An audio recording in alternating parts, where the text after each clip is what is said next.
Dzisiaj pomysł na efektowną dekorację ścienną, która w zależności od stylu ramki może odnaleźć się w każdym wnętrzu. Na początku pokazuję, czego używałam. W trakcie będzie trochę czasu na dokładniejszy komentarz. W pierwszej kolejności przygotowuję kanwę. Smaruję ją klejem dość obficie. Dzięki temu kanwa pięknie wchłonie papier ryżowy. Tu klej ze sklepu Action pozostawi dodatkowo matową powierzchnię. Przygotuję od razu dwie bazy. Wielkość A5 będzie idealna do mojej ramki. Jeszcze na mokro rozcinam i zostawiam do wyschnięcia. Zdecydowałam się na jabłoń z papieru ryżowego w formacie A3 o numerze R1035L. To nasza najnowsza kolekcja do kwiatów 3D.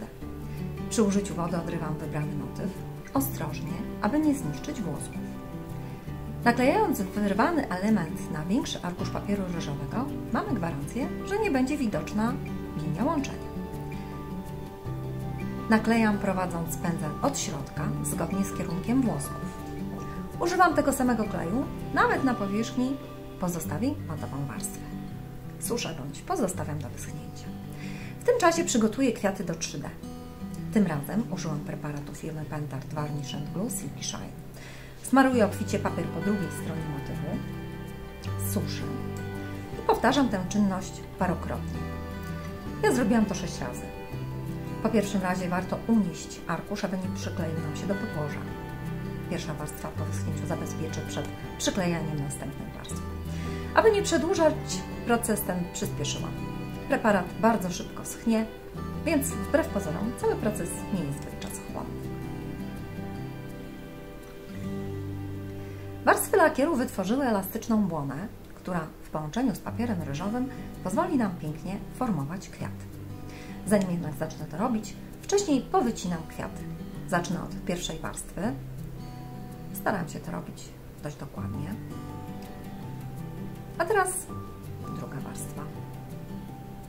Jabłoń ma niewiele tych warstw, ale w naszej kolekcji są też bardziej skomplikowane motywy. Tak przygotowane kwiaty będę poddawać formowaniu.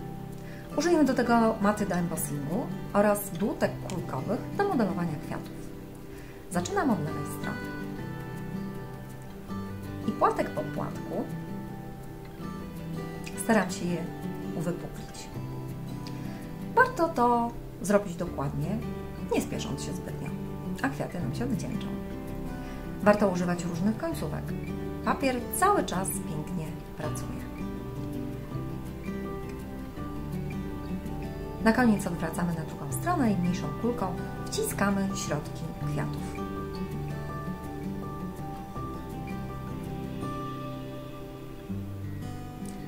Teraz czas na detale.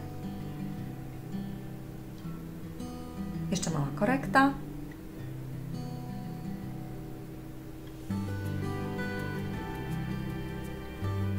I można zrobić pierwszą przymiarkę. Czas na drugą warstwę.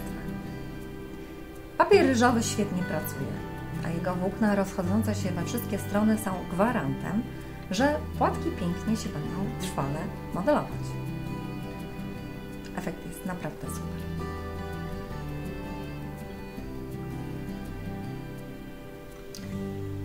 Teraz wystarczy przykleić je do naszego bukietu bazowego.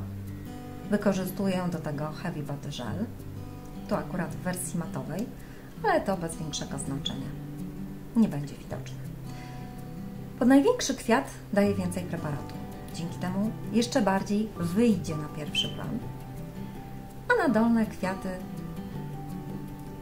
które mocno przytwierdzam, a pięknie się unoszą, już mniej.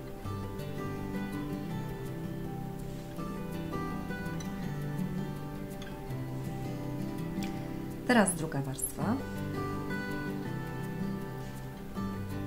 Z takim lekkim przesunięciem w stosunku do spodniej. Tu już delikatnie, tylko lekko dotykam.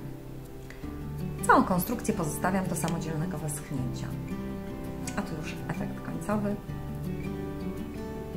Jak widzicie, papier ryżowy pięknie podkreślony przez strukturę kanwy,